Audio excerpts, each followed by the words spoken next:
Biosentrizm, şuurun reallığı yaratması.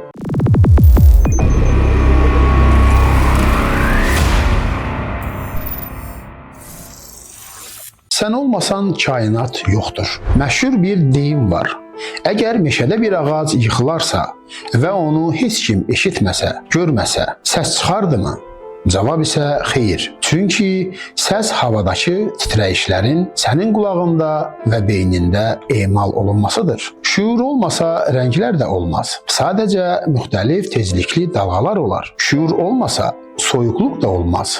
Sadəcə atomların yavaş hərəkətləri olar. Yəni, sən kainatın içində bir müşahidəçi deyilsən, sən kainatı yaradanın özüsən. Sən gözünü yumanda hər şey sənin üçün sönür, yox olur və sən yenidən oyananda hər şey yenidən canlanaraq var olur.